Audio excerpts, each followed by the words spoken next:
네, 수행향기로 물들어가는 시간 BBS 초대석입니다. 오늘 함께 하실 분은요. 저기 속리산에서 오셨습니다. 속리산 청운사 여여 선원장이신 무각스님 모셨습니다. 스님 안녕하십니까? 반갑습니다. 네.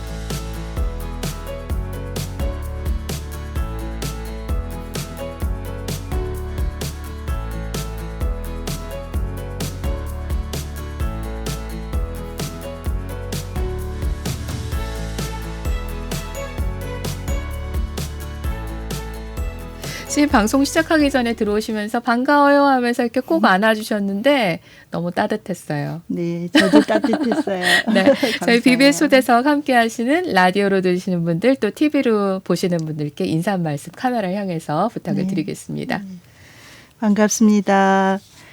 속리산 청운사 여여선원 무각입니다. BBS 초대석과 함께 하시는 여러 불자님들 반갑습니다. 네, 우리 스님께서는 저희 또 수요법회를 통해서도 또 우리 불자님들 만나셨던 그런 기억들이 있으시고요. 이 선과 관련된 또 짧지만 깊은 가르침을 또 인터뷰를 통해서 주셨던 기억들 아마 가지고 계실 겁니다. 속리산에서 오셨는데요. 뭔가 속리산 하면 엄청 좋을 것 같은 생각이 일단 듭니다. 일단 청운사의 여여선원이 어떤 곳인지 먼저 소개를 부탁을 드리겠습니다. 네. 저희 청운사 여여선원은 지은 지 한 100년 정도 되는 네. 조그만 초암이에요. 아, 네, 그래서 그 해우소도 사실은 마땅치 않고 목욕할 수 있는 공간도 없어요. 네. 그런데 이제 해제철이나 결제 가기 전에 우리 수자 스님들이 3분 정도 있습니다. 아, 네, 그래서 함께 또 문화도 공유하고 그리고 이제 제가 작지만 선불장이라고 이름을 붙여보았습니다. 제가 그 이름을 붙이기를 참 좋아합니다. 그래서 그 숨쉼, 여여, 명상, 치유 요즘에 이제 트렌드인데 선과 함께 다 아우르는 네. 그런 세계예요. 우주를 포함한 세계의 마을이 아니라 그래서 지금 조성을 하고 있어요. 아. 괴산에 청운사 인근에 네. 그 또 땅을 또 이렇게 배려해 주신 분이 계셔가지고요. 네. 그래서 다 함께 이제 문화를 공유하고 수행 정진하는 그런 도량으로 한번 지향해 보고자 합니다. 그렇군요. 예. 초암이라고 하셨고 한 3분 정도가 머무신다고 했는데 근데 100년의 역사를 가지고 있다. 예. 와, 그러면 그곳에 꾸준하게 스님들께서 찾아서 수행하시고 머물다 가시고 계속 그렇게 이어져 왔다는 말씀이잖아요. 그렇죠. 근데 어떻게 보면은 굉장히 그런 명칭을 붙이기에는 아주 볼품없고 초라한 초암이에요.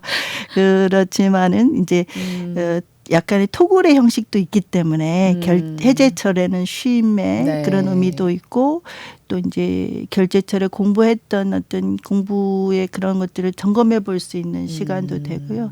오면은 우리 수자 스님들이 풀이 너무 많이 자라서 스님 힘들어요 막 이렇게 하는데 근데 제가 뭐라면 쉴 땐 좀 쉬어라 이러면서 문풍이 너무 높아서 그래. 그래서 그 다음 날부터 또 풀이 보이지 않게 열심히 잘 매더라고요. 그래서 제가 좀 미안한 마음도 있고 그렇습니다. 우리 스님들께서는 머무시면서 또 서로 스님들끼리 어떤 그 재미있는 그런 또 수행과 또 수행에 대해서 또 서로 또 한 번씩 점검도 할 수 있는 그런 장소라는 생각이 드네요. 속가의 방해를 좀 덜 받으셔서 조금 더 여여하시지 않을까 그런 생각이 듭니다. 우리 스님께서 사실은 그렇게 여여하게 사시는 듯 하지만 굉장히 개인적으로는 엄청 바쁘게 사시는 걸로 유명합니다. 제가 기억하는 게 올해 초였나요? 책을 내셔가지고 그때 저희 그 뉴스 쪽에서 인터뷰를 잠깐 짧게 하셨던 걸 봤던 기억이 나는데 그때가 무문관 공안으로 보는 자유로운 선과 치유의 세계라는 그런 책이었거든요. 근데 얼마 전에 책이 또 나왔어요. 그래서 전 개인적으로 그 책이 그 책인가 했더니 그게 아니더라고요. 이번에 그 저서가 환성지안선사라는 책을 출간을 하셨거든요. 일단은 환성지안선사는 어떤 분이신지 이분에 관련된 책을 어떻게 내게 되셨는지 궁금합니다. 이제 한성지안선사를 말씀드리기 전에 네. 아까 모문관 공안으로 보는 자유로운 네네. 선의 그 치유의 세계거든요. 근데 그거를 처음에 박사 논문의 어떤 저기로 한 10년 전에 네. 냈는데 네. 그 지도 교수님 만날 수가 없었어요. 네. 지도 교수님께서 뭐 지도를 못 해주시겠다 그러셔가지고 아니, 왜요? 10년 그러니까 전에. 이제 뭐 이렇게 뭐 공안 같은 것을 어떻게 다루기가 힘드시고 네. 또 비구니 스님이시고 그래가지고 이제 거절을 하셨어요. 그래서 제가 만날 수가 없어서 이제 한 7, 8년을 끌었어요. 아, 그 묵혀두셨군요. 예, 그래서 거기에는 이제 중국 전통 선에 우리가 네. 벽암록, 무문관 이렇게 네. 하면 이제 그 선의 대표적인 공안집이잖아요. 무문관이라는 것이 네. 이렇게 공안집인 그렇죠. 거죠. 그래서 네. 1700공안 선가에 떠도는 그 1700공안을 화두. 엑기스만 모아가지고 네. 48집으로 엄선한 것이거든요. 그래서 이제 너무 감히 내가 이제 다루기가 힘들겠다 이렇게 거절하신 말 만날 수가 없었던 부담스러우셨구나. 예, 그래서 어쩔 수 없이 교수님께서. 지도 교수님을 바꾸가면서 아. 지도 교수님이 한국선으로 돌리신 거예요. 근데 중국선의 매력을 느끼고 그걸 공부했더니 이게 또 한국선을 하라 그러니까 아. 너무 뜻밖이면서 4년을 또 돌리셨어요. 아. 그러고 나니까 이제 책은 거의 책의 분량으로 다 돼 있고 가다듬어졌고 초록 네. 발표도 이미 다 끝났었는데 네. 그러니까 그게 어떻게 보면 역경계였는데 그 상황에서는 아하. 근데 이제 이게 저기 되면서 이 환성 지한선사가 그 청어 휴정의 5대 적손이시거든요. 아, 서산대사. 예, 서산이라고 네, 알려진 네. 청어 휴정 선사. 그러니까 우리나라의 조계종 지금 말하는 정통의 어떤 그 적통인생인 거예요. 아. 그래서 서산 휴정 선사의 4대 그 문파가 있어요. 이제 문파가 편양언기 문파, 그다음에 이제 우리에게 알려진 삼형당, 이제 언기 스님, 그다음에 유정 스님, 네, 유정 스님, 그다음에 소요태능이시라는 아주 탁월한 그 문장가도 계시고요. 네. 또 정선 일관 스님이라고 또 그분은 이제 한 문파를 또 이루고 계신 제자분들이 분이에요. 이렇게 네. 이제 갈래갈래. 네. 네. 그런데 이제 편양언기 선사는 임진왜란의 시대가 있었잖아요. 그 시절에. 그렇죠. 그래서 삼형유정 선사를 굉장히 아끼시고 사랑하셨지만 이제 의발은 주지 않으셨어요. 예, 그 교를 또 대표하시기도 했지만 또 그러지도 않으셔요. 그런데도 이제 살생을 많이 하셨잖아요. 그래서 앞으로의 어떤 그런 앞날에 네. 그걸 보시고 옛날 선사들은 다 그러셨어요. 그래서 편양언기에게 적통의 의발을 물려주신 거예요. 그리고 네. 그거를 이제 해남 대흥사에 그 의발을 모시라고 네, 네. 유언까지 하셨어요. 근데 그 편양언기 문파에 이제 올담설제 스님의 제자로 적통으로 이어온 분이 환성지한선사예요. 그래서 저는 이제 이 환성지한선사를 화엄의 정맥을 이으셔서 우리나라 그 제1인자라고 소문이 났어요. 그런데 그러기 이전에 네. 선사로서 환성지한 이분을 만났을 때는 막 가슴이 벅찼어요. 그리고 이분이 해동으로 넘어온 임재의 적통인 거예요. 아. 너무 기묘한 인연이지 않아요? 예, 이거를 나한테 포기하라니 그럼 또 한국선 하라니 막 이러고 있었는데 네. 쓰다 보니까 그 무문회계 선사도 임재정 적통이고 아하. 또 우리나라에 토착화되어서 구산 선문과 연결되어서 내려온 이 정통 이 조계종의 이 정신으로 내려오는 이것이 바로 또 그 양기 임재종의 족통인 거예요. 자, 좀 정리를 좀 해오겠습니다, 스님. 네. 그러니까 우리 스님께서 박사 논문을 거의 10년 가까이 쓰셨는데, 이 중국 선에서 이 공안과 관련된 무문관에는 48대 공안에 대해서 하려고 했더니, 이 일반 속가인인 교수님께서 너무 부담스러워가지고 이걸 피해 다니셨군요. 그러다가. 속가인은 아니고, 이제 문중으로는 저기 스님인데, 스님이신데도. 좀 부담스럽다고. 제가 만날 수가 없었어요. 얼마나 피해 다니셨을까? 7, 8년. 7, 8년을. 그리고 마지막 결론으로 난 못하겠다. 그러셨구나. 그러셨어요. 그래서 이제 그게 그동안에 또 차곡차곡 모여가지고 책 한 권에 분량되고 다듬어지고 또 다듬어지고 해서 연초에 무문관 그 책에 실려있는 공안으로 보는 자유로운 선과 치유의 세계가 나왔는데 거기에서 이제 웬만하면 한국선으로 돌리시죠라고 하다가 보니까 임재종에서 연결이 돼가지고 바로 이 환성 지한선사로 연결되는 임재종 적통 지금 조계종의 적통. 네. 그렇게 연결이 참 됐군요. 기묘한 인연이죠. 놓지 않으시기를 잘하셨네요, 스님.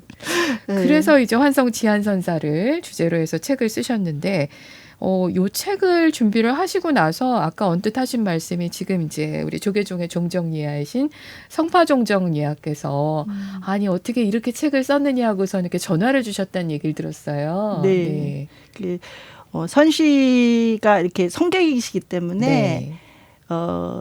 선씨가 전국에 퍼져 있는 거를 본래 조사들은 당신이 언어를 남기지 않으셨어요. 네. 근데 이제 후손인 이제 하물해안 선사 이런 분들이 네. 해온 선사 이런 분들이 이제 그 모아서 한성 시집과 그리고 그 시절이 조선 후기거든요. 그래서 억불숭유의 시대예요. 근데 한성지한 선사도 그 화엄의 강맥을 또 선사이기 때문에 쉽게 얻을 수 있었을 거예요. 그분의 설법을 따를 자가 없었다고 그래요. 전국을 종횡무진하시면서 네. 지금도 그 통도사에 가면 하엄 법회가 있잖아요. 그렇죠. 네. 그래서 하엄 법회는 원래 신라시대 자장율사가 만드신 거지만은 그것을 전국을 다니면서 아마 중창하셨던 분은 우리 한성지한 선사를 따를 수가 없었을 거예요. 네. 그래서 1인자라고 소문이 났고 모은진원 선사라는 대강백께서 그분의 하엄경 강서를 듣고 그 자리에서 바로 모은 스님들을 모아놓고서 이분에게 자기의 강맥을 준다고 선언을 해버려요.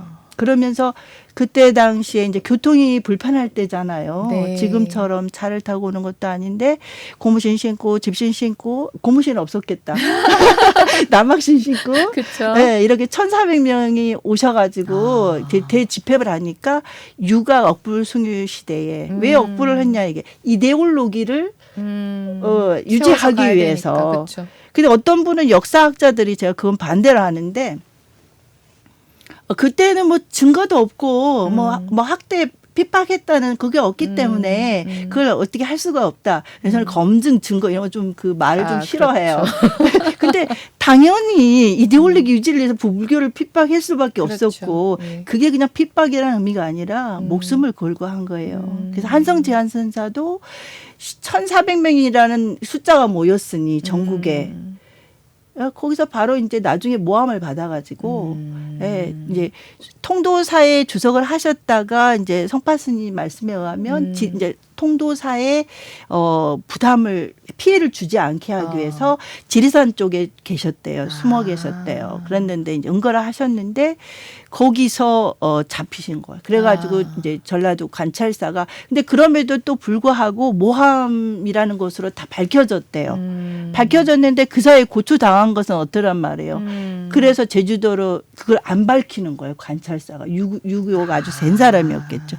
그래서 제주도로 가서 돌아가시고 그때 당시 제주도 석불이 있어서 제가 가서 찾아봤더니 그 석불은 지금 없더라고요. 그런데 그 글자가 뭐라고 써 있냐면 세 분의 성인이 불법 전법을 위해서 몸을 바칠 거다. 그게 유언이 돼 있는데 이름도 써 있어요. 태고 보호선사, 그다음에 환성지안선사, 정법보살 중국에서 오신 분이 불법을 위해서 전법하다가 몸을 바칠 거다. 이거에 써 있어요. 네, 그래서 지금 그 제주도 조천에 가면 불사리 탑사라고 있는데 네. 세 분의 그 입상과 또 그 순교비가 있어요. 네. 이 말씀을 몸을 듣다 바친 보니까. 위대한 선사예요. 그래서 쓰다 네. 보니까 제가 굉장히 네. 감사하고 벅차고 너무 감사하고 그러니까. 선사로서 이렇게 위대한 분은 없다 그런 마음이 들더라고요. 사실 그 남들이 대접해주면서 해도 하기가 힘든데 그 숭유억불 어떻게 보면 말씀하신 것처럼 그 나라를 버티고 가는 이데올로기 근간으로서 유교를 삼았기 때문에 유교가 아닌 것은 다 배척해야 되는 시대였잖아요. 그렇죠. 그래서 그런 시대에 끝까지 이렇게 뭔가 업적을 남기고 후세의 사람들에게 뭔가를 전달해 줄 수 있었다는 게 우리 성파 종정리하께서도 아마 그 또 통도사 또 인연이 워낙 깊은 스님이시기 네. 때문에 당신이 제가 이제 숫자가 약해갖고 9대선 이제 11대선 이제 지금 말씀하셨는데 네. 당시 그분의 후손이라고 그분의 후손님이 너무 자부심을 가지고 이렇게 써줘서 너무 감사하다고 그리고 그 떠돌아다닌 선시들을 어떻게 이렇게 분류를 다 모아서. 섬세하게 해줘서 너무 고맙다고. 음. 처음에는 이제 당신의 문중으로 하시고 싶으셨는데 아. 이제 은희 스님이 하니까 아. 좀 이제 그러셨는데 다 읽어보시고 전화를 하셨더라고요. 네. 그래서 스님 저는 강백이라는 것보다도 선사에 치중을 해서 위대한 선사, 한성지한 선사 막 이렇게 쓰려고 했는데요. 너무 강조법이 많은 것 같아서 그냥 한성지한 선사라고 썼습니다. 아. 그랬더니 너무 감사하다고 그러시더라고요. 우리 성파종종리학께서 전에 그 선번분 하시는 걸 잠시 들었었는데 굉장히 그 참선 그 실참에 대해서 아주 정말 강조를 하시는, 그러니까 실천이 없는 것은 정말 불교가 아니다라고 말씀을 하실 정도로 네. 이렇게 강조하시는 걸 들었었거든요. 우리 스님께서도 아마 이렇게 연구하시고 또 수행하시고 어릴 때부터 계속해서 쭉 이렇게 수행을 해오신 걸로 제가 들었는데, 야, 한국 불교 뭐 저번에 문광 스님 나오셨는데 그 말씀하셨어요. 한국 불교 위기에서 할 때 우리 언제 위기 아닌 적이 있었나요? 그러시더라고요. 그런 것처럼 그럼에도 불구하고 지금 참 어떻게 가야 하느냐에 대해서 많이들 고민하는 시기다 하는데 우리 스님 공부하시고 연구하시고 수행하시면서 이런 부분에 대해서 또 나름대로 마음의 정리가 되셨을 것 같아요. 네. 네. 그래서 선불교를 중흥하기 위해서 선종오가를 편찬하게 하셨고 또 그 보통 선객이라고 하면 선방에만 이렇게 머물러 있잖아요. 정적인 수행. 근데 그분은 뭐 온몸으로 뭐 강연 종회무진 하엄경에 강설을 하셨고 네. 또 선시로서 일반 대중이나 이런 선시 문화로서 교류했고 네. 그래서 그렇게 온몸으로 진짜 온몸을 다 바치셔서 하셨던 그런 위대한 선사를 만났다는 사실이 참 벅차고 감사했어요. 환성지안선사. 네. 자, 우리 불자님들께서 이제 선 쪽에 관심이 있고 좀 공부하신 분들은 좀 쉽게 접근하실 수 있지 않을까 싶은 네. 생각이 드는데요. 저처럼 이렇게 지금 스님 말씀 듣고 왠지 재밌을 것 같아서 한번 읽어보고 싶은데 근데 열어봤더니 소설책이 아니네. 약간 이러실 수도 있을 것 같은데 어떻게 그렇죠. 접근하시면 좋을까요? 그 책에.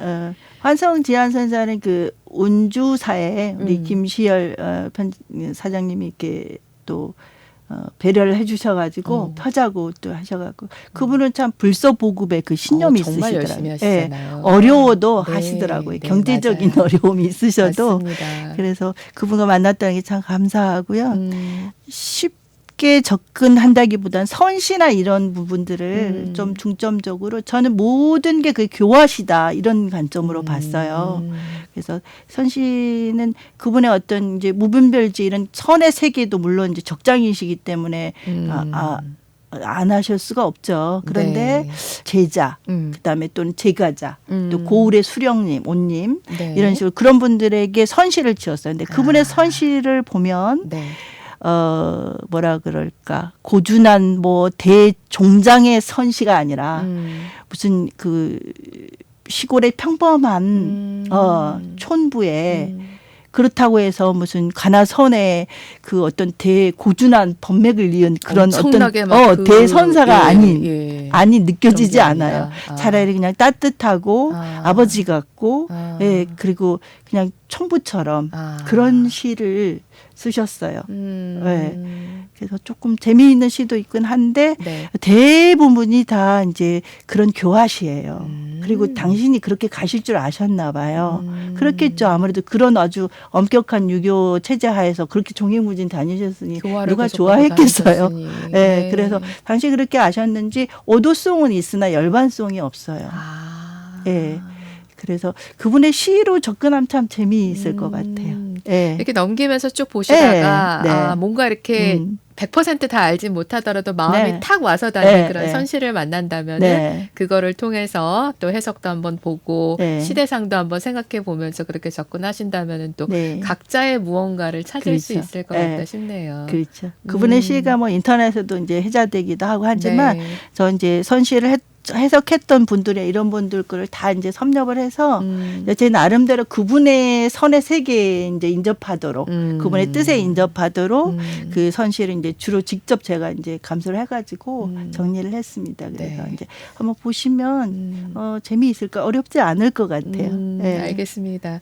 근데 이제 스님 그런 생각도 많이 하게 돼요. 요즘 그 인터넷에서 이렇게 뭐 사람들이 농담처럼 하는 얘기가 뭐 금일 오후까지 어떤 교수님이 그렇게 했더니 금요일을 왜 금요일 오밀이라고 썼느냐 해서 저거는 오늘이란 뜻이다 했더니 왜 사람 무슨 헷갈리게 말이야? 저런 말을 썼느냐 뭐 이랬다는 것부터 시작해서 뭐 심심한 사과라고 했더니 말 왜 이상하게 한다 뭐 이런 것까지 지금 돌고 있거든요. 근데 그럼에도 불구하고 우리가 옛 것을 계속해서 찾아서 배워야 되는 이유가 분명히 있을 것 같아요, 스님. 그럼요. 네. 그 전통을 이어주면서 제가 얼마 전에 이제 동국대에서 뭐 꼭 들어야 될 과목이라든가 그래가지고 한 20기째 저 선치료 강의도 하고 네네. 상담센터에서 그 종횡무진 선치료도 하고 했어요. 네네. 이제 그래서 강의 계획서 쓰면서 이제 강의가 제목이 뭐냐면은 행복하게 인문학적 문제들이에요. 근데 이 문제가 이제 그 영어로 말하면 프로블럼 문제가 아니라 네. 이슈의 주제들이에요. 이슈. 그러니까 행복하게 이제 인문학적 주제들인데 이제 6가지 정도 주제를 설정을 해갖고 이제 그룹 토의를 시키는 이제 수업이거든요. 네. 애들이 이제 자기들 나름대로 뭐 동국대에서 꼭 들어야 될 과목이라나 근데 이번에 이제 제가 이번 학기에 잘렸어요. 네. 강의 계획서를 내놨는데 너무 바쁜 것도 있고 올르락 내리락하기 너무 힘들어서 네. 그리고 말하는 게 이제 요즘 좀 힘들어졌어요. 이제 여여 선언이라고 숨쉼 아까 여여 치유 세계 이걸 네. 좀 치중을 하고 있거든요. 네. 괴산에다가 아주 아름다운 곳이에요. 하얀 구곡에 쉬기도 좋고 숨쉬기도 청량하고 비경이 있는 하얀 구곡. 아름다운 절도 있고요. 그래서 이제 그런 주제가 뭐였냐면은 요즘 메타버스 시대도 되고 네. 집에서 이제 맨날 방콕하기도 하고 그쵸. 자기 혼자 개인주의적인 그런 이제 네, 생활이 맞아요. 발달했잖아요. 누구 네. 간섭하는 것도 네. 싫어하고 그래서 이제 행복하기 위해서 종교가 꼭 필요한가? 그게 이제 첫 번째 주제예요. 네. 그래서 그룹 토의를 시키는 거예요. 별말이 다 나와요. 어허. 이제 정리해주고 아. 그러면서 불교만큼 인간의 행복에 대해서 치열하게 접근한 종교가 있느냐. 그러니까 이제 그런 얘기를 해주면서 이제 우리는 행복하기 위해서 무엇을 어떻게 해야 될까? 이제 그걸 또 이제 이 주제. 그러면서 붓다는 우리 서가모니 부처님은 행복하기 위해서 무엇을 어떻게 했었을까? 그다음 이제 네 번째 정도 가서 이제 선이 나와요. 행복하기 위해서 무엇을 어떻게 하는데 이 선이라는 것은 무엇인가. 그다음에 이제 이 선이라고 하는 것은 소승의 요즘 이제 말하는 윗바사나 이렇게 내가 소승이라고 말하면 또 윗바사나 분이 일어나실 수도 있는데 남방불교. 예, 네. 예. 제가 맨날 단마키티 스님하고도 친한데 단마키티 스님한테 스님 여기 한국에 오셨으니까 여기 가나선 선방도 좀 앉아보고 그러세요. 그럼 참 스마트한 스님이세요. 네. 네, 알겠습니다, 스님. 근데 그 대승불교권에서 우리 정말 행복하기 위해서 어떻게 선에 접근하고 있는가. 그다음에 선이라고 하는 것은 우리가 주인공의 삶을 살아가는 거잖아요. 비본질적인 것을 내려놓고 민낯으로 진정한 네. 깨달음의 진실됨을 네. 가는 거 그런 길을 가는 것인데 그런 걸 어떻게 행동하고 어떻게 하는가 이제 그러한 이제 주인공으로 살아가기 위해서 그래서 그런 주제로 해가지고 사람들 근데 뭐 비종교인들도 재밌어 하는 것 같아요. 기독교인 뭐 하면 뭐 그거 왜 들어요 그런 애들이 눈이 초롱초롱해가지고 막 자기네 의사를 얘기를 하고 요즘 보이는 현상들이니까. 네. 근데 행복이라는 것의 어떤 그런 주제에 대해서는 다들 민감할 수 있잖아요. 고민을 가장 많이 하는 네. 부분이죠. 나에 관련된 부분이기 때문에 네. 답이 어딨나 그 생각도 많이 하게 되고. 눈동자를 초롱초롱하게 하면서 물론 학점도 중요하지만 그런 속에서 이제 네. 어떻게 보면은 옛 것들을 한 번 더 고쳐가면서 네, 선이라는, 답을 찾아갈 네. 수 있는. 근데 스님께서는 또 이렇게 아까 치유 관련된 말씀도 하셨는데요. 네. 그 무문관 아까 그 공안진 말씀을 하셨는데 거기에 나타난 병통과 관련된 그 치유라던가 그거에 대한 고찰 얘기도 꾸준하게 해오셨어요. 네. 그 부분에 대해서 좀 조금만 더 추가로 말씀을 주신다면 네. 좋을 것 같습니다.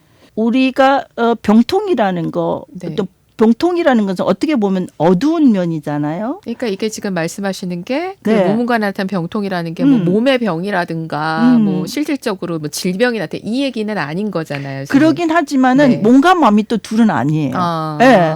그리고 병통이 있는 사람이 깨달음에 이르겠어요? 병통이 치유돼야 이러는 거예요.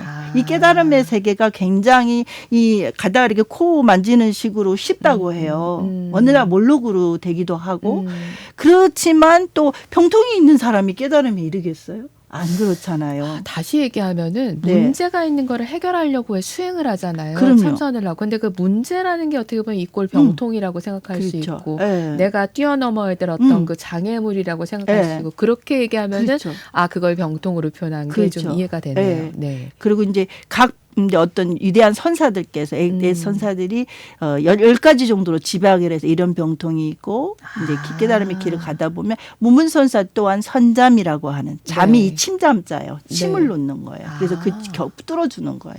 예, 선의 그 치유할 수 있는 그 부분을 병통을 딱 뚫어줬을 뚫어주는. 때 아. 고쳐진다는 그 10가지를 들어서 말씀하신 건데 예를 들면 깨달음이라는 것 자체도 구하지 말라.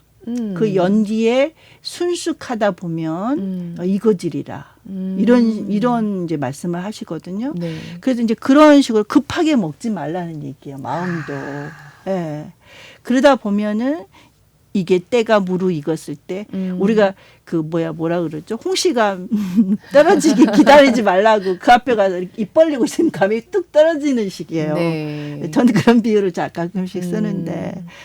그래서 이제 그 무문간의 병통, 그것 또한 그 병통에 집중해서 살펴보다 보면 우리가 말하는 그런 깨달음에 이룰 수 있는 것. 저는 그래서 무문간 48칙의 공안도 무문회계 선사가 이렇게 10개의 병통으로 이어놨는데 이 병통에 해당하는 공안집 또한 그것에 배대를 시켜서 전 표로 이제 만들어봤어요. 이럴 경우에 네. 이거, 이럴 경우엔 이거. 그렇죠. 물론 중복이 돼 있어요. 네네. 중복도 돼 있고 또 이제 특히 중요한 대목이 보일 땐 거기에 해당한다고 써 있기도 하는데 주로 양변에 치우치지 않는 그런 부분들 좀 예를 들어볼 수도 있는데요.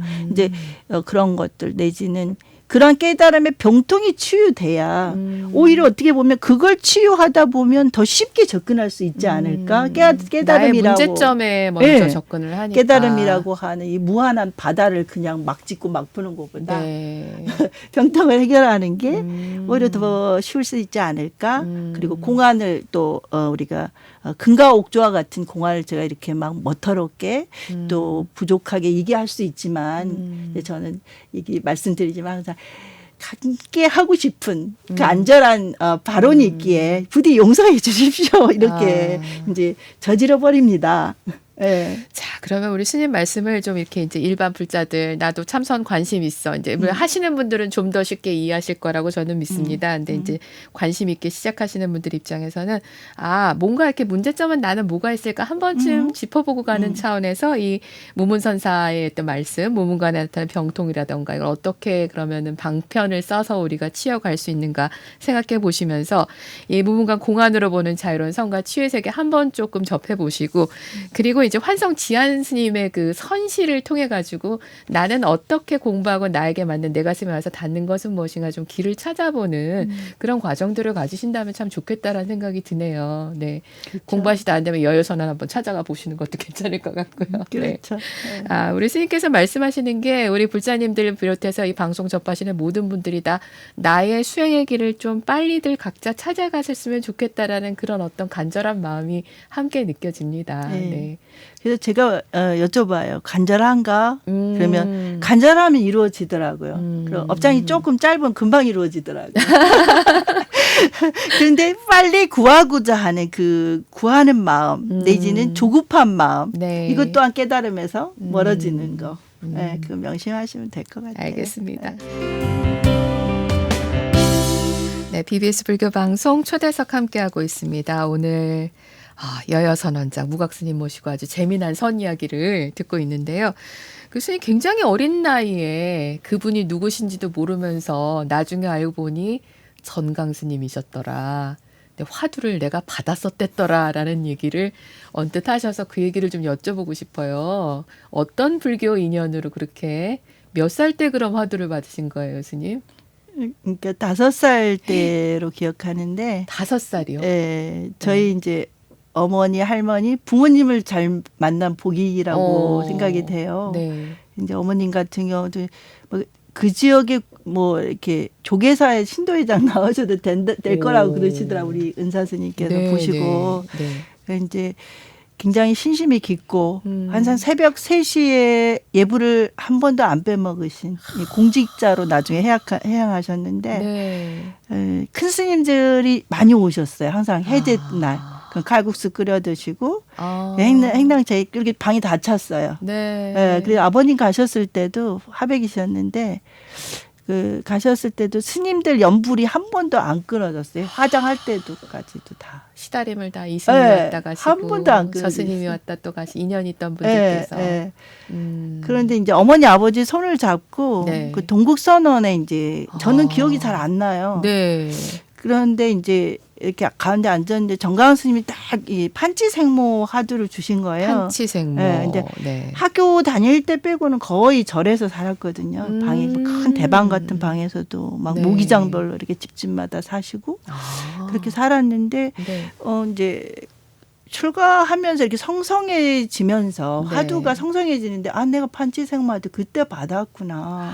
기억이 어렵지. 그러면서 이제 판치생모 하두가 성성해지더라고요. 자, 판치생모 들으시는 분들께 좀 풀어서 말씀을 해주십시오. 네. 근데 풀어서 할 수 없는 영역이에요. 그리고 언어투단의 어렵다. 영역이기도 하면서도 네. 처음에 그 하두가 성성해질 때 너무 아름다웠어요. 그러니까 가끔씩은 생각이 났어요. 판치가 뭐냐? 이 판때기 이빨이냐? 아니면 이 송곳니냐? 막 이렇게 생각을 했어요. 그게 학교 다닐 때 그런 생각, 그러니까 머리로 많이 생각을 했던 것 같아요. 근데 어째서 판치생모라고 했을까? 그러니까 제가 생각하면 진짜 부모님의 그 보물 같은 추억인데 거의 그 어렸을 적에 그 성성한 산매의 상태가 지금은 덜해요. 그 정도로 그 깊은 대흥사 두륜산 거기 산골에서 있었고 그 백양사 오문암에 선자홍자 스님 계실 네. 때 그러니까 선지식의 인연도 참 저는 복이 많았던 것 같아요. 해인사도 제가 아르바이트 할 때 성철 스님이 네. 계셨는데 성철 스님이 되게 엄하고 무섭다 그러시잖아요. 호랑이라고. 네. 근데 우리 맨날 장난치고 놀았어요. 아. 이게 뒤에서 막 그러면 막 스님 하면서 막 올라가가지고 뭐라고 어린이들한테는 또 그렇게 또 잘해주셨다는 네, 얘기도 그랬던 들었던 기억이 납니다. 기억들하고 아. 그 법정 스님도 이제 아. 대학교 1학년 때인가 그 책을 서점에 갔는데 무소유란 책이 제 눈에 네, 딱 네. 들어오는 거예요. 네. 참 인상 깊은 책이잖아요. 그 그쵸. 당시에는. 네. 근데 어떤 스님이 한 분 오셔갖고 좀 약간 껄렁껄렁한 스님이 오셔가지고 이렇게 막 장난을 그러면 나한테는 얘기 못하니까 그 책 파는 그 네, 점원 네. 그 보살님한테 막 이렇게 네. 장난 비슷하게 막 얘기를 하는데 자기 책을 읽고 있으니까 관심이 있었던 거예요. 근데 법정 스님께서. 저는 속으로 왜 스님이 저렇게 껄렁껄렁 하시나 이게 굉장히 새침한 대학생이잖아요. 1학년 때니까. 네. 네. 그랬던 추억도 나. 근데 알고 보니까 고향에 큰 스님이셨더라고요. 아, 그렇군요. 네, 그래서 제가 열반하실 때 길상사도 네. 우리 스님들 한 20분 참배한 적도 있고 그래요. 그래서 스님들의 인연이 그렇게 알게 모르게 그렇군요. 있었어요. 어릴 그래서 때부터 쭉 네, 그렇게 그래서 인연이 있으셨고. 판치생모도 이제 받은지도 그게 또 내가 그렇게 열심히 막 해야 될지도 모르는 철없는 가나 행자였죠. 그렇게 어릴 때부터 그러면은 절이 내 집인지 내 집이 절인지 모르게 그렇게 생활을 그렇게, 하셨는데 살았죠. 근데 그럼에도 불구하고 정말로 정식으로 내가 출가 수행자가 돼야 되겠구나. 그렇게 결심하게 되신 건 언제셨어요? 그건 이제 좀 늦었어요. 스님들은 굉장히 기대를 하셨나 봐요. 성스님 같은 경우도 19살 때 저 녀석 머리 깎으면 어떤 뒤통수일까? 뭐 어떤 모양일까? 그러시는데 그게 너무나 깎으란 당연하게 말이에요. 이제 할 거라고 생각들 하셨구나. 깎으라는 말인데 네. 저는 세상이 너무 즐거웠어요. 아. 대학생활도 재밌고 네. 교직생활을 했거든요. 네. 교직생활도 재밌고 막 이랬던 거예요. 물론 좀 생각해 보면은 살아있는 게 난 너무 미안하다 하는 그런 시절도 있었어요. 우리 때는 뭐 운동 그런 막 그렇죠. 치열했잖아요. 민주화운동도 막 치열하게 그래가지고 하던 시절이고. 그러면서 이제 어느 날 청자화자 스님이 청화스님. 네, 청자화자 스님이 이제 저희는 1기, 2기, 3기 때부터 다 가족들이 연결돼 있어요. 네. 우리 이제 할머님이 105살에 가셨는데 거의 아들처럼 이렇게 뭐라 그럴까 너무나 이게 잘 이렇게 보필하고 거의 할머니 방이 있어요. 거기 수행하시는 방이.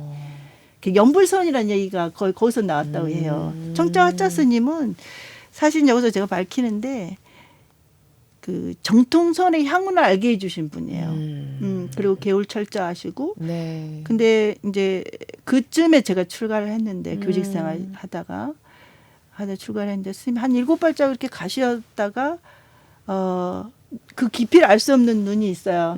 이렇게 바라시 보시면서 가다가 다시 되돌아오셔가지고 그러니까 돌아가시려고 하면서 그랬던 것 같아요. 불교를 똑바로 믿어라. 그러시는 거예요. 그래서 저는 그때 막 동사섭 세계 이 서울경제 팀장 그리고 누구죠? 저기 문명을 밝히고 네. 거기서 신행생활 뭐 사회생활 뭐 가정생활 다 이렇게 모범적으로 하는 왜 그 인터뷰가 있었어요. 네. 김상현 교수님이 네. 하시는 옛날이네요, 진짜. 아주 김상현 옛날이죠. 교수님 하시던 거. 네, 그때쯤에 이제 1990년대 출가를 한 거죠.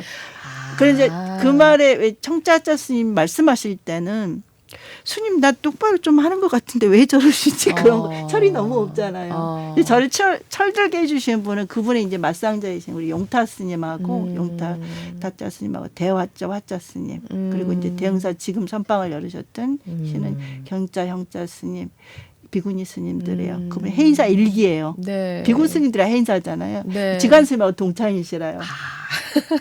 그래 얼마나 짓궂었는지 모르는데 3사람 이제 우리 문중 스님이신데 네. 그래서 이제 그때 제가 참회의 눈물이 그걸 알고 정견이 너무 중요하다는 걸 알았고 그리고 진짜 애들 말로 바켓으로 눈물을 너무너무 흘렸어요. 그러고 이제 출가를 했죠. 이제 곧바로 못했어요. 본론은 게 너무 많은 거예요. 교직생활 뭐 활동 뭐 하면서 그래가지고 3년을 그냥 결정하지 말고 3,000배를 매일 했어요. 네, 그러고 나서 이곳으로 자연스럽게 흘러왔어요. 그러면서 우리 은사 스님을 만났죠. 그렇군요. 네, 우리 은사 스님을 만난 거는 상자륜자. 네, 저한테는 행운이었죠. 대성객이셨고 네, 저한테 활발한 이제 성객의 길을 또 알려주신 분이에요. 그 은사 스님 하면은 그래도 제 기억나는 가르침? 네. 이와 있다면 어떤 게 있을까요? 네, 우리 스님하고 얽힌 이야기는 네. 보름달하고 얽힌 이야기가 보름달이요? 한 3가지 네. 있어요. 네. 제가 이제 생각나는 게 우리 노스님은 이제 만공 스님께 정식으로 비군이라서 한국 최초의 견성함을 중창하셨던 네, 네. 도인이셨죠. 네. 그리고 이제 그분의 이제 막내 상자셨어요. 네. 그래 이제 우리 스님이 이제 행자 시절에 저는 이제 희한하게 행자 시절부터 이제 탁자 밑에 앉았어요. 선방에. 보통 못 들어가거든요. 안 들여보내주시잖아요, 예, 예. 보통. 근데 방부에 보면 행자 이렇게 써 있어요. 예. 우리 스님이 이제 선원장이신데 우리 스님 네. 시봉을 했기 때문에 예, 그래서 스님께서 참 예뻐하셨는데 제가 막내 89명의 어떤 대중 중에 제가 제일 막내예요. 행자니까 예, 특히나 예. 그렇죠. 예. 근데 스님께서 항상 이제 예뻐하셨어요. 근데 빨리 가실 줄 알고 그러셨던 것 같아요. 예, 버릇 나빠진다고 형님들은. 그래 이제 그 행자 기간이 한 5년 하니까 너무 길어지고 저 나름대로는 조금 박사했던 걸 좀 마무리하고 싶은 그런 어떤 그걸 좀 안 했으면 내가 고생바가 잘 안 찼을 텐데 우리 선생님 진주 분인데 진주 사투리요. 마라카 카라카랑 막 이러시는 거예요. 근데 이제 제가 이제 말씀을 드렸어요. 좀 고집이 셌지만 그때 생각하면 그래. 시험을 이제 그 종합 시험을 보는데 마무리하고 싶은 그런 마음이 있잖아요. 상담 심리도 이제 되게 이제 그거 쭉 하다가 출가가 됐으니까. 그러셨구나. 그래서 스님께서 이제 허락은 하셨어요. 이왕 하는 거 죽을 각오를 공부까지 해봐라. 죽을 각오를 해봐라. 그러셨어요. 근데 했는데 우리 이제 스님이 그 사이에 이제 그 전화가 왔어요. 시봉하시는 보살님이 스님 금방 가실 것 같으니까 빨리 오라고. 이제 종합시험 보다가 뛰쳐갔어요. 택시 타고 갔어요. 급한 마음에. 그때 스님께서 이렇게 서쪽을 향해 머리를 두고 이렇게 계시더니 제가 오니까 다시 서쪽을 바라보게 하시면서 보니까 달이 떴어요. 달이 떠갖고 있는데 스님이 답답하니까 창문을 열고 이제 달을 보자 하시더라고요. 근데 스님이 가실란다고 그러는 거예요. 그래서 제가 고기를 끓으셨대요. 가시려고 준비를 하고 계신다고. 그래서 저는 그 순간에도 내만 생각하는 거야. 나 어떻게 살라고. 3인인데 어떻게 살라고 쓰니 가실라고 못 가게 약간 높은 이렇게 침상에 이렇게 계셨는데 어린 막 조아리면 손을 막 잡아당겼어요. 스님 가시지 마세요. 막 이러면서 그러니까 선방에 쓴 노스님 오셔갖고 보시더니 그렇게 그러면 가시는 게 그렇게 저기 하면 오늘 저녁에 간절하게 기도를 한번 해봐라 그러시고 이제 가시더라. 보기가 너무 딱했는지. 그러니까 스님이 가시고 난 다음에 이게 턱으로 우리 노스님 견상암 중탕하시 우리 노스님 도인이셨 노스님의 우리 스님이 주신 의발이 있어요. 물려주신 그 의발을 턱으로 가르치시더라고 말 없이 이렇게. 근데 그때는 우리 스님 진주 사투리 말도 잘 못 알아먹는데 그때는 그렇게 조용히 이러는데 무슨 말인지를 알겠는 거예요. 유리장에 눈빛으로 이렇게. 네, 이렇게 턱으로 이러시는 거예요. 고개 힘없이 의발을 이렇게. 가리키는. 근데 그때는 못 받겠어요. 제가 막내거든요. 아, 형님들도 많잖아요. 네. 그래서 이렇게 무슨 빌딩 하나가 나를 누르는 것 같은 그런 중압감이었어요. 그래서 손 잡고 못 가게만 내가 막 붙잡았는데 스님께서 가야 된다고 그러시더라고요. 그러면서 다시 한번 이거를 이렇게 의발을 하시는 거예요. 그래서 이제 가리키시고. 승가사에서 용인 법륜사에서 이제 가셨는데 법륜사에서 이제 그때 당시 무지 힘드셨어요. 엄청 막 불사를 크게 하셔갖고 막 저기라고 이랬는데 근데 저는 책임감도 없어요. 부잣집 막내 도련님이에요, 제가. 막내 상자니까 막 이쁨 받고 또 싫으면 싫은 거고 이렇게 살았는데 그 스님이 그러니까 막 갑자기 없는 책임감이 막 솟는 거예요. 두 번째 간절하게 또 이러시니까. 의발을 가리키시는 아, 이 우리 그 집이 모습에. 어려운 섬통에서 내가 지켜야만 하겠구나. 그래서 내가 물려줘야 내가 갖고 있는 게 아니고 이제 그 다음에 괜찮은 놈 발견해서 물려줘. 이 생각 이제 그 나중에 이제 한때뿐 늦어서 생각한 건데 그때는 이제 책임감이 막 샘솟는 거예요. 그래서 이제 세 번째 또 간절히 또 이러시는 거예요. 그래서 이제 받았어요. 받고 의발을 바랑에 가리키시고. 넣어서 이제 시험 보러 또 다시 왔어요. 종합시험 아침에. 보다가 예. 하셨으니까. 그 셔틀버스로 이제 그 법륜사 셔틀버스가 있어요. 네. 협방의 스님들이 다 나와서 목욕을 가더라고요. 근데 그날 배가문촌 이렇게 바로 내려가셨던 나가인지 이렇게 터미널로 오는데 스님들이 터미널로 먼저 가자는 거예요. 기사님한테. 그래서 딱 내리고 내가 이제 합장 인사를 이렇게 하니까 우리 이제 형님 되시는데 제가 초수가 좀 높으니까 형님 되시는 분을 딱 이렇게 여시더니 잘 지켜라. 어머나. 그리고 건강해라. 이러시는 알고 거예요. 계셨나 보다. 네, 그랬나 봐요. 그래서 합장 인사하고 그 길로 와서 이제 시험 보고 스님 한 달 있다가 열반하셨어요. 근데 스님을 생각하면 가끔씩 이제 그런 약속 아닌 약속을 해가지고 내가 왜 이발 받아가지고 이 생고생을 하고 있나 이런 생각도 해요. 근데 그 스님이 왜 주셨을까? 그런 또 질문도 하고. 우리 스님께서 이제 그 처음에 행자 때 그 보름달이 떴는지도 몰랐는데 이제 2시 반에 그 산속 상자는 도량석을 하거든요. 네. 끝나고 나면 이제 입을 하고 종치고 뭐 이렇게 해서 스님한테 이제 질문할 걸 해요. 그럼 그 시절이 정말 저는 행복했어요. 그래서 스님 어느 날 4시 반쯤 저기 마예불 올라가는 불을 다 끄라는 거야. 네. 마예불 108 한참 올라가거든요. 승가상. 올라가는데 불을 다 끄라고 그래. 스님이 끄라고 하시니까 아무 생각 없이 다 끈 거예요. 네. 도량의 불을 다. 네. 그랬더니 탁자미 딱 바로 앉자마자 입승 스님이 난리가 난 거야. 불을 왜 껐냐고. 누가 껐냐고. 그래서 내가 아까 끈 그 불인가? 아니면 내 마음의 불을 말하는가? 막 이러면 희젓하니까. 그래가지고 아유 빨리 맞는 매도 빨리 속편하게 맞자. 아니, 제가 껐습니다 하려고 이랬어요. 네. 그 순간 우리 스님이 갑자기 이제 선원장이 이렇게 갑자기 네, 마주보죠. 우리 스님 보고 계셨는지 내가 껐다. 그러니까 입승스님께서 갑자기 뒷말이 더 멋있어요. 뭐라 그랬을까요? 보름달 보라고 보름달 껐다. 그러니까 저 뒤에 20살짜리 수자 스님이 있어요. 동진부터 네. 출가해가지고 선발에 앉아 킥 하고 웃더라고 그때 중에서. 그러니까 입수 스님이 이게 부드럽부드럽 막 하시다가 이렇게 사라지시더라고. 근데 우리 스님이 너무 멋있는 거예요. 그 다음부터는. 보름달 보라고 내가 껐다. 그래가지고 스님 딱 이제 신발 하얀 고무신 탁 내밀어주고 딱 받쳐가지고 너무 좋은 거야. 너무 멋있는 거야. 우리 뭐 대함대 무슨 선장 같은 거예요. 그래가지고 딱 이제 모시고 방에 들어왔어요. 그 다음에 그러시더라. 대장부가 입을 열어서 말을 하려면 온 대중이 감화할 수 있고 대적할 수 없이 말을 하려는 거예요. 남아 이런 중천금이라 대장부 이런 중천금이라고. 그리고 말할 수 없으면 혀끝을 입천장에 묻히고 함구하래.